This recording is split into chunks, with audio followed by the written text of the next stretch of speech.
your own commentary. Yeah. If you're watching on YouTube. Yeah, you could just make up your own commentary and say, I can't believe that Phil and Paul said that.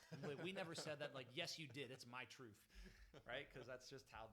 Anyway, that's a different conversation. Right. But hey, Paul, why don't you tell people what today's conversation is? That's right. About? So today we are starting a little mini series on history or the story of Hope Community. Because we realize that it's a story that we're really great at telling to people when they ask us questions, but it's not a story that we've ever really sat down and captured somewhere. So part of this podcast was capturing that story. So that way future people have it, it's easy to refer back to. But also for you, many of you that call Hope Community your faith community, we wanted to give you the whole story because you get maybe little bits and pieces, snippets once in a while, but not the whole thing. So we're going to today start that series of unpacking the entire story of Hope Community. And for us to do that, we have to start at the beginning. Got to start way back at the beginning. So that means starting with our own individual stories. Right. So I'm gonna share a little bit of my story. I'm gonna share a little of your story, and how they come together at the confluence. Paul's story and Phil's story and God's story. Amen and hallelujah is Hope Community story.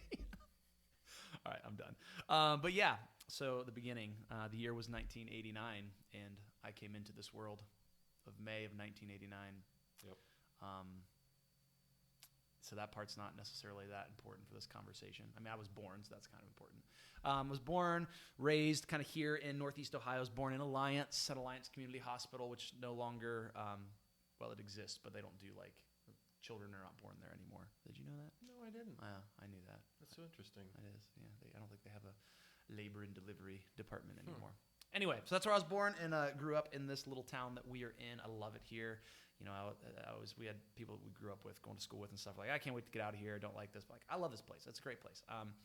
So grew up kind of marginally Christian, I would say. Kind of new, like in terms of faith journeys, is what we're talking about. We went to like church until, I don't know, like late elementary school, maybe early middle school, but probably like late elementary. And we would go to the Sunday evening service at this particular church that I went to because my mom would take us, and she does not like crowds of people. She's like, I don't like people. I don't like people. I don't want to be around big crowds of people. And so we would go to the evening service because there was a lot less people there. And I hated it. It was torturous. It was the worst thing ever, in my opinion, you know, as a 10-year-old or however old I was. It was boring, and I would go to like the little youth programs or whatever they had because I had friends there. And I was like, okay, let's go to this thing and let's just screw around and cause problems for the actual teacher that was in the room. But a lot of times I wouldn't. I'd just sit through the adult service with my mom and my siblings, and it was just awful. I would count ceiling tiles. I would draw on offering and communion cards. I would do communion cards? No. Offering envelopes and membership cards is what I meant, obviously. Duh, because the things that are in seat backs.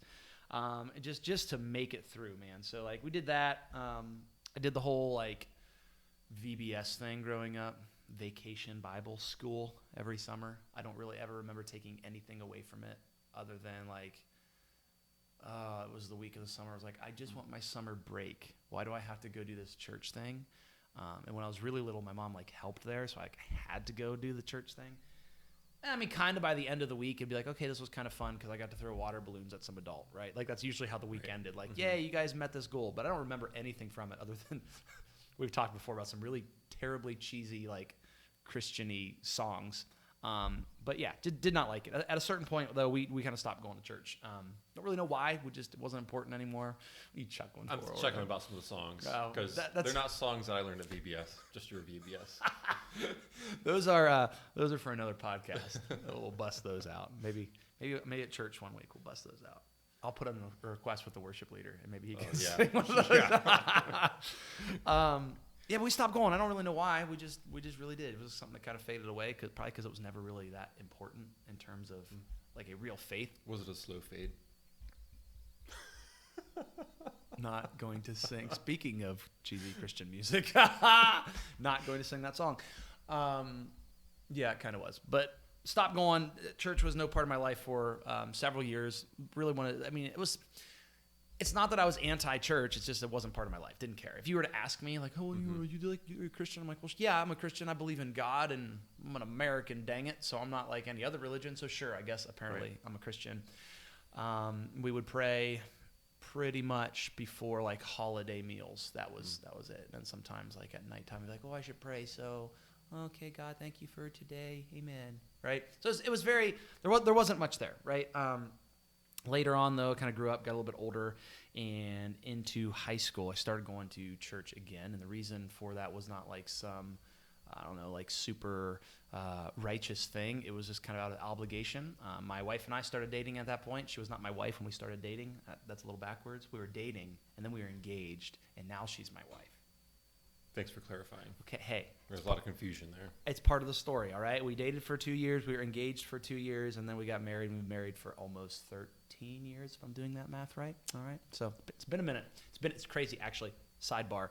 We're crossing that point soon where, like, Christy and I have been together, like, longer than we were alive before we were together, right? So it's like, oh, that's weird. Makes me feel real old real quick. But anyway, we start dating, and we're like, I don't know, we should probably start going to church because it's just, it would look good, because to have this kind of reputation of like, oh, they're such good young people, like, oh, that's the kind of person that I would want my son or daughter to marry. Like, oh, that's the kind of, why can't you be more like them? They go to church. They're good, right? I mean, that was honestly the motivation behind it. We had some other friends who went to a particular church as well. And so sometimes it'd be like, I'd spend the night with my friends on like a Saturday night and be like, well, let's get up and go to church in the morning. Cause again, it looks good. And we would either go really, really late and just make it for Sunday school and just cause all kinds of problems in Sunday school. Or sometimes we'd make it to the service and just try to like get through it. So that kind of happened for a while. And then Christy and I would go kind of consistently. At that point, it was kind of out of like guilt. We started to get a little bit more involved because Christy had a friend who was going to church there who was in one of the Sunday school classes and was like, you should come to my Sunday school class. I'm like, should I though? Should we? Are you sure? But we did. And on one particular Sunday, there was another Sunday school class that was like the young adults class, which was like 5 of us in the room. Me and my wife, our friend, the teacher, and like one other person. I don't even remember. Maybe there was only 4 of us. I don't know, but it was not very many. And again, kind of out of obligation because okay, this person's our friend. We'll go. We'll humor her, and then we can say we did it and it wasn't for us, and we can just hope to avoid the topic. Well, in this particular class, the guy at the time was the youth pastor of this church, and he was like, "Hey, does anybody have a truck? Because I have this. I want to use it for a kid's check-in booth, but it was like a carnival. It was kind of like a creepy old carnival booth that was for sale at like the Goodwill. It's like I want to go pick this up and turn it into a kid's check-in booth. And so I need someone with a truck to come and get me, to go get that with me. And I, for the life of me, I don't know why I said I do, but I did. Because kind of like backstory, I always thought landscaping was what I was going to do my entire life. Loved mowing lawns, loved doing all this stuff. Like from the time I was a little kid, anytime a neighbor mowed their lawn, I was out in my yard like pushing my little mower around. I was mowing the carpets in my house. Like this is what I did. So I went to school for that, owning a landscape business for several years. So I had several trucks. And so he's like, hey, anybody have a truck? I don't know why. It was almost one of those like as you're doing it, you're like, why am I doing this? I can't help my hand from going up. And I'm like, I have a truck. I can go, pick up this thing with you. So fast forward like 2 days later, because I was on a Sunday. I think it was like a Tuesday afternoon. We're go and pick this thing up. We're on our way back from picking this thing up. It's like a 20, 30-minute car drive, truck drive, whatever. And I'm sitting there with this guy that I don't really know at all. I'm like, this is awkward. I don't know what I'm doing. Why am I here? Why did I say I'd pick this up? And he says, hey, you know what? I think you'd be really good at working with some of our kids and students. So you want to be a student leader or youth ministry leader? And honestly, I don't think there was nothing that he saw in me that would have said, you're going to be good at this. Because he didn't know me at all. It was just like, hey, we're in a church and we need some help. And there's not that many young people. And you're like a living, breathing young person. So will you help with this? And one of my weaknesses for sure is the fact that I'm a people pleaser. And so I have a hard time telling anybody no to anything. And that does not give you, by the way, if you're watching or listening to this, permission to ask me for something, knowing like Phil won't say no. Because understand, I will have a hard time telling you no, even when it's when I should, and when it's healthy for me to tell you no, I'll still probably say yes. And so because of that, he was like, hey, I think you'd be good at doing this. Do you want to do this? And I was like, yeah, I do. And I was like, no, I don't. But I said yes. And so a couple days later, after I got done mowing for the day, I can remember going up to the dark youth room, grass all over my legs and stuff. And I was there for the first week to be a youth leader. And that began a journey in which I just got more and more involved with the students and with the kids. And over like a 1-year process, God kind of started working on me to say, hey, this is what I want you to do. And I'm like, what do you mean that's what you want me to do? Like, I own a landscaping business. That's what I do. He's like, no, that's what you did. I guess, ironically, I still kind of do that on the side. But I, go back to school for ministry and pursue this. And so, but it was on that journey of like serving and getting more involved in that capacity that my faith really came alive. I would consider myself culturally Christian for most of my life, kind of exploring at some point. Like, it doesn't really matter. Do I believe this? I don't know if I really believe this or not. It's just been told to me, so I've kind of embraced it, kind of position until I was, 22 years old, maybe 23. I don't know. I'd actually like track down the math on that. But like early 20s, when I really started getting involved and like seeing my faith come alive. And it was through like serving there that happened. And it was through like serving there and being in that capacity that I was invited to be a part of like some trainings and different things, to go to some conferences and stuff, where it was like, oh, church can be different, faith can be different. It can actually make a real difference in people's lives. And so, yeah, that was kind of the really abbreviated version of where kind of my faith journey. And from there, obviously, it's grown, it's developed, and it's changed. But that's when faith really came alive, and I got involved in ministry. And it was at that time, after I was probably serving in that ministry for about a year, that this other fella came along by the name of Paul Snyder. And he started serving in that ministry too. And that's where my story So picks I give you the floor. All right, so now I've got to go back in time. So I also was born Hop in the DeLorean. in 1989. Phil's just a couple months older than I am. That's right. Just 4 months? Yeah. May to August, so like 3. Yeah. Yeah, almost to the day. I can't math good. So very interesting. So, yeah, graduated from Minerva High School. Grew up not in Minerva, but I grew up in Paris. Grew up on a dairy farm. Paris. Yeah, my family we milked cows. I loved as a kid getting to be outside, and country life was the life for me. I sound like Green Acres right now, but that was the living for me. It was just a great time. Had a good childhood. My family, we went to church every single Sunday, pretty much, except for the Sundays where there was like hay to make on the farm, and it was going to rain like the next day, so we had to get it done. Or as we got older and we were helping my dad, take silage off. But we pretty much went to church every single Sunday. My mom, she helped with the youth group, because they did like youth group for all ages. It's not just like high school kids, middle high school, but like all ages on Sunday nights. So we would go out to the church Sunday nights. Church for me was pretty good because it meant I got to see my cousins, and that was a good thing because my mom's side of the family went to that church. And so after church, we would go play. I'd climb trees. There's a big embankment because it was on the edge of some old like strip mine areas, and so there's a big embankment. And a lot of times playing basketball, the basketball would roll down the hill, and some kid would have to go down and get the basketball, and we'd take turns who had to go down and get the basketball. So my mom wasn't very happy because I would go down in my nice dress church clothes and sometimes get them a little bit dirty. But as a boy, what do you expect? Always gonna get dirty. I was always a dirty little kid playing in the dirt, playing in the creek. As a kid growing up in church, Sunday school and kids' church was really awesome because my aunt and uncle ran it, and just a lot of fun because it's like aunt and uncle, and they're fun people. So what better than to go to church and see them? As I got older and started going to the adult services on a Sunday morning, they were very boring. In fact, I can remember learning from my dad, this wasn't until like in high school, to take some caffeine pill before I went to church in order to stay awake because I could fall asleep very, very quickly. So that ability to fall asleep is apparently genetic. And so as growing up in church, I would have said that, I was a Christian, but I wasn't like, I wasn't like a bad kid. I was a pretty good kid. But what was for me, I was very self-righteous. And so like, because I went to church and because I didn't do all these things, I thought I was better than people that did those things, that didn't go to church.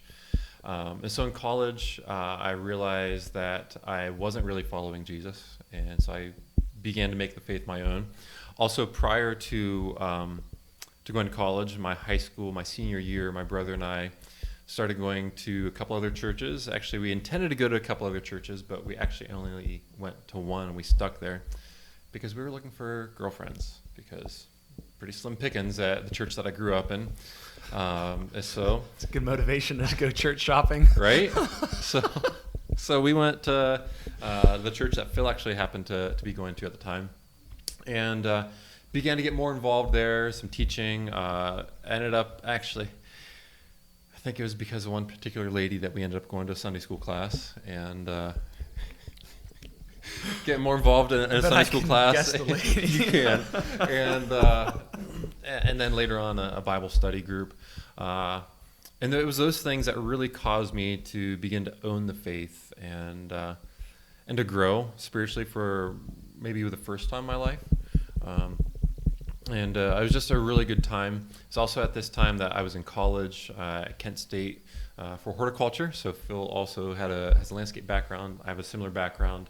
And then it was whenever I was getting ready to graduate college, I was trying to figure out what I was going to do. Because when I entered college, I wanted to be a high school horticulture teacher because I was very active in the FFA, and it was a lot of fun for me. And so I thought, hey, what better thing to do than to teach high school? And then I realized that I have to deal with high schooler parents. So I'm like, I can teach college, and I could be involved with like a campus ministry or something because I loved college. And so I applied to different grad schools. I got in at Ohio State University.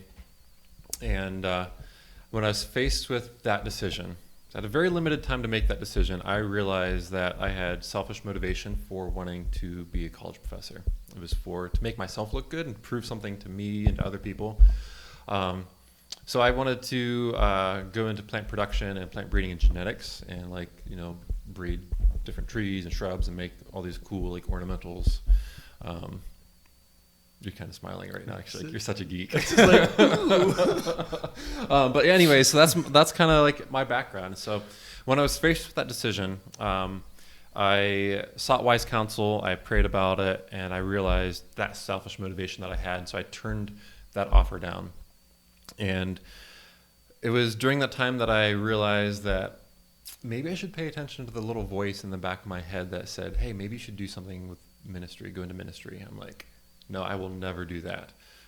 Because growing up, while I had a pretty good childhood at church, it was like middle school that there's a lot of turmoil in the church that I grew up in, and just didn't have a great taste in my mouth when it came to church. It's like, yeah, I want to be part of a church. It's important, but I don't ever want to be like that involved in a church to, be part of a ministry. Mm-hmm. And so I reluctantly said, okay, I'm going to apply to Malone for a master's in theology. I don't know what I'm going to do with it.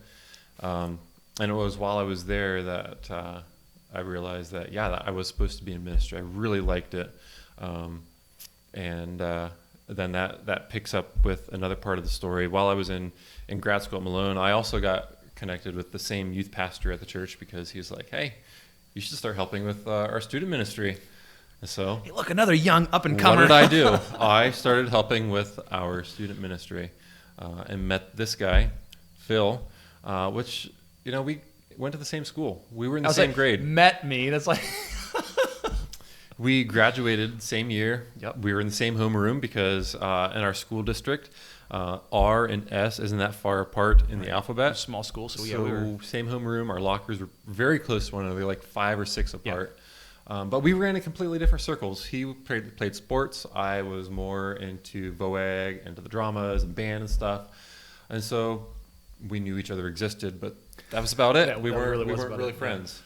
Yeah. And so that's where our stories begin to cross, because we began to serve in the same ministry together, and a friendship quickly developed. Yeah. So I don't know where we want to go from here. If we want to continue on. We just continue on. Okay. Right? Yeah. Yeah. So at that point, then, you know, we're serving together. We're starting to become friends, which Paul said it was just really weird, right? Because we're like, I never would have imagined. Oh, you know what? My like closest friend is Paul Snyder. I was like, no, I don't. Whatever. Anyway, different circles, very different personalities, even to today. Like we're very different people, which I don't know. Side note, just kind of shows like how like it's a beautiful picture of what church is supposed to be, and like the thing that unites us is Jesus. And if it wasn't for like the Jesus aspect and like we're like brothers in the faith, just out about in the world, like we never would have been friends. It would have been like there's nothing to like that we share in common. So, yay, Jesus.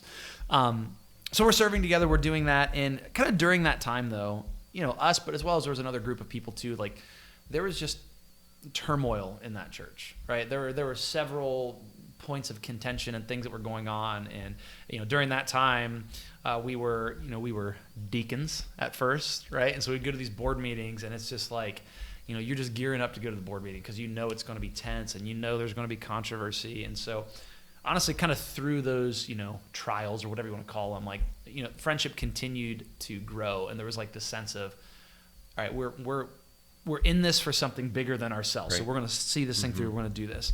And that went along for a little while, and it was like there's potential, and like things are going to go well, and things are going to go great.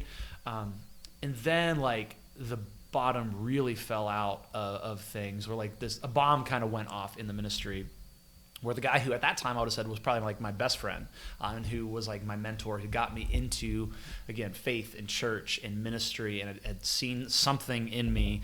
Maybe not at first, it was just a warm body, but grew to see, hey, there's something in you, and developed this gift. And the youth pastor there had kind of a moral failing, and was kind of disqualified or removed from ministry. But it didn't happen like gradually. It was just like one day he was gone.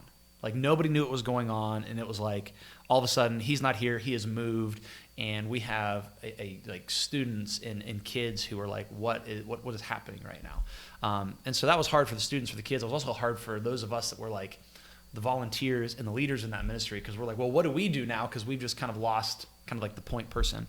And so the elders of that church called me in, and had said, listen, like this has all happened. And at that time I was kind of the previous youth pastor, like his right-hand man, if you will, where it was like, anytime there's something going on there, he's there, and so am I, right? Because that's just how we rolled.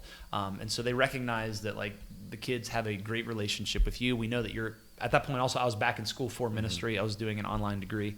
So like we recognize that you were going to school for ministry. You have a great relationship with the kids and stuff, and just the nature of how things went down, like for this to be a good transition, and for like to kind of bring things back together, we think it needs to be you to pick up the pieces of this ministry.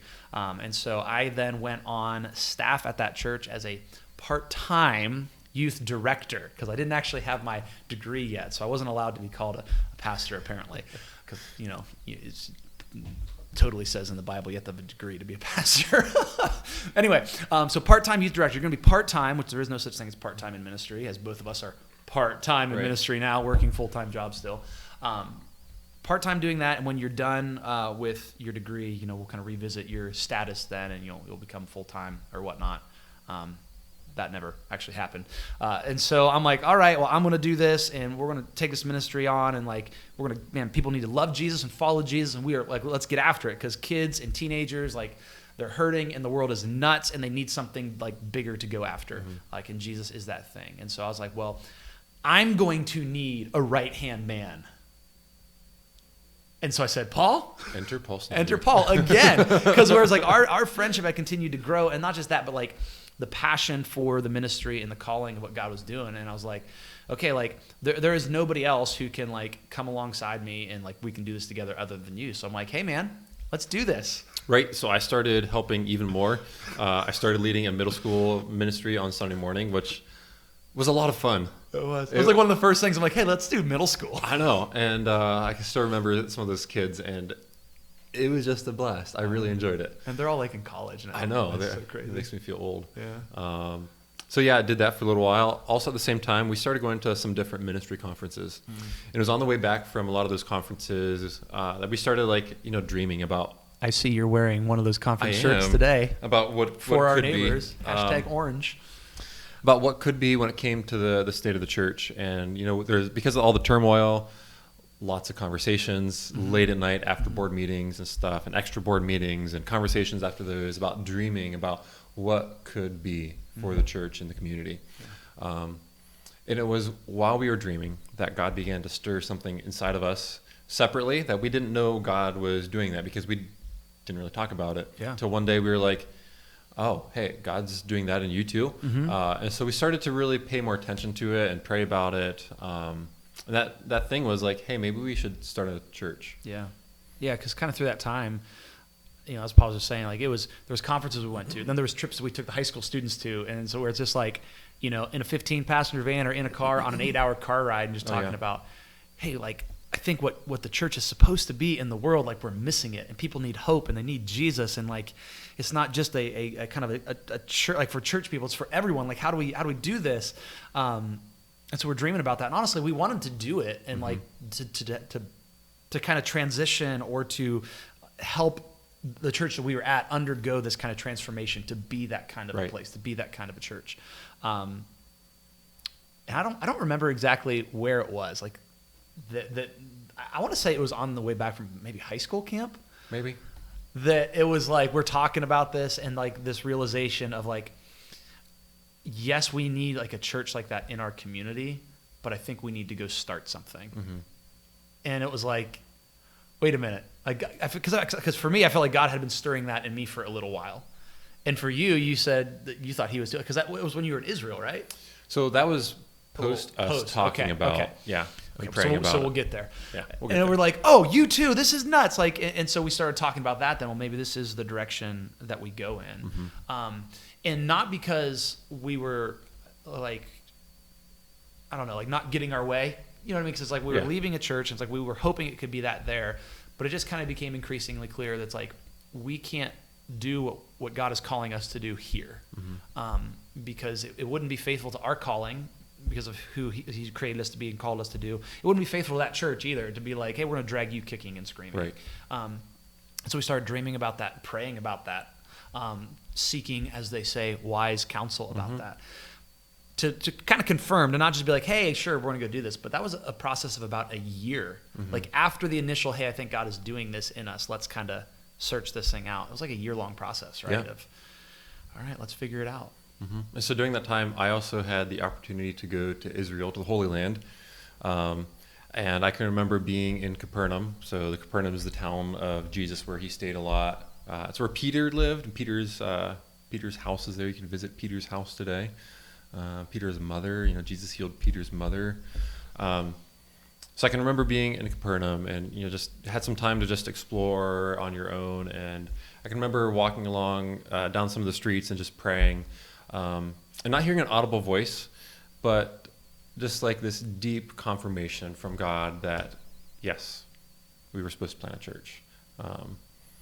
And that was like one of the, I guess, one of the times that I felt God like speaking most clearly in my life was right there in the Holy Land. In the Holy Land. There you go. Yeah. And so, through that experience of Paul, but then also, again, like I said, prayer, talking to wise people that we know over the course of about a year, it was like, okay, this is what we're supposed to do. And so we informed the elders of that at the end of 2015. The end of 2015, it was like November-ish, and we're like, hey, so God's doing this in us, and we're going to go ahead and leave at the beginning of the following year in 2016 to get through the holidays and everything. And we started this church, man. Right. So one thing that I should mention about that journey and telling the elders at the end of the year is because a lot of the turmoil in the church, we basically made them the promise that we weren't going to ask people to come with us because it would have seemed like a church split, because basically a large percentage of the younger people in that church would have wanted to come with us. And so because we didn't ask people to come with us as well, it seemed like there's a lot of hurt, misunderstanding from some of our friends in the church that we were betraying them, like other people that had come, made friendships, and then just disappeared from the church. They felt Right. like we were doing the same thing. Yeah, that was one of the most difficult things, and like, I don't know, just kind of one of those things. It's like when not to over spiritualize, but this is a church podcast, okay? That one of the things is like when God calls you to do something. Sometimes we're like, oh, it's God calling me to do this, so this is going to be great, and it's going to be easy, and there's no pain involved. Like that was one of the hardest things ever was actually to leave that church. Yeah. And because while it had its issues, it was the church that we had put a lot of blood, sweat, and tears into for years. That was the church I'd kind of grown up in. Like I talked about my marginal faith upbringing. Knew a lot of people there, and we had so many friends. People that were serving in ministry with us, people that were that weren't maybe serving in the ministry with us, but were in like some of our classes together, or sitting on the board with us together. And yeah, there were a lot of tears. I mean, I can remember how hard it was to get through the elder meeting where we said that we were leaving, and just the tears there. I can remember, and then the individual conversations with our key leaders, and having to. I specifically remember because I was over like all the different age groups, and so I had to have a conversation with the after school program that we ran, those volunteers, and the student volunteers, and the kids volunteers, and to tell all the kids and stuff. And it's just like. It was like just gut wrenching to do that over and over and over again, but it was like, no, this is what we're being called to do, and so it's worth it. So yeah.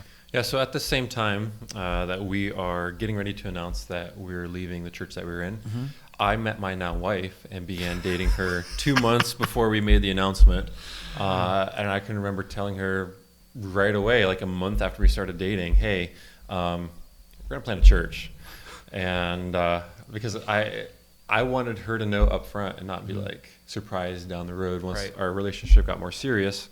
And it was a shock to her because she'd only ever known one church, the church that she grew up in, that her family still goes to, and had planned to be at that church the rest of her life because she loved it, had a lot of friends there. And I'll be honest, if I wasn't part of this church because of where I live, so I don't live in this area, I live about 40 minutes away from here because the job that pays me is over that way. And yeah, if I wasn't part of this church, I'd probably be going to that church because I also really like what they do and the impact that they're making on their community. So fantastic church, and I can understand why she was maybe taken aback and a little surprised and shocked and not necessarily wanting to leave the church that she was part of. But she prayed about it, and there was a sermon at her church one Sunday, and just really confirmed, okay, I need to step out in faith and trust Jesus in this thing. I love that story, and I think it's hilarious. People start a relationship, and usually like, hey, before this thing gets too serious, there's something you need to know. How many times in the history of that conversation do you think what followed that was, I'm planting a church? You might be the only one, okay? Maybe. You might be the only one. It's like, hey, Jacoby, I have a confession to make. I am with child. I am helping give birth to a church. Yeah. And so that kind of, it's interesting because that's the stage of life where we were at and how crazy things were. We're leaving a church that we loved, and there was pain and there was friendships. You're beginning to date someone who you are going to, well, you ended up marrying. Right. Christy and I have been married for a couple of years, but we had pretty much just had our first child. Braxton was, he was born in August of 2015, and so it was like, okay, and we left the church we were at, in End of January 2016, and so it's like, you're dating someone that you're going to get married to. We are just having our first kid, and we're like, okay, let's go start a church with really no financial backing, no people. Like there was no, like you said, there was no one coming with us. Nope. No money behind it. It was me and Christy, you and Jacoby, and our friend Carrie, who were like, hey, we're going to drag you along to this as well. And we're like, let's just see what happens. So I think, poor Carrie. I know. Poor Carrie. So, she had no idea what she was getting into. So she had just moved back to the Minerva area from Grand Rapids, Michigan, and started going around to some different churches trying to, get back into a church, and showed up at the church that we were at. And somehow, not somehow, but I know who drug her to a Sunday school class. Same person. Same person. It was my Sunday school class. And I forget, but we ended up talking because Carrie and I are distantly related. We're like third cousins once removed or something. Her, she knows all that stuff. And so yeah, my family growing up, because our farms were very close to each other, just over the hill from my farm and Carrie's family farm. That's about the most country thing you could say. I know. Our family was growing up, their farm was just over the hill. Just over the hill, literally just over the next hill. And so, like her family would help my family out, and we would help their family out. We'd get together once in a while. But Carrie was several years younger, so she didn't remember all of this. But I remembered. And so I'm like, hey, that's Carrie Henning. And is that Carrie Henning? Going up, being excited about that and talking to her.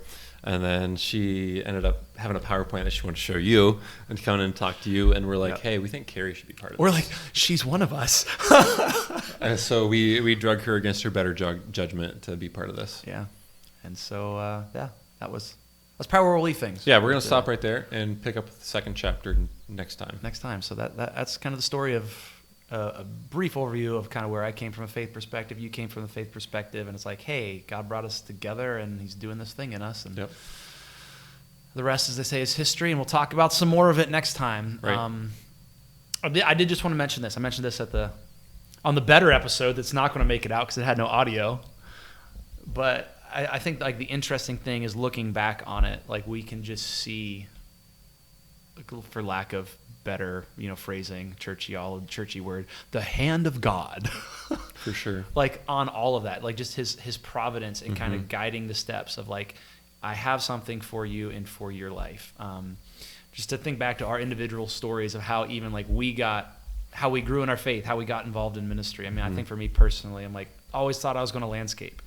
But because of landscaping, I have kind of like the business entrepreneurial bug in me that helped so much with like the church plant. Right. But then I also just practically, I had a truck.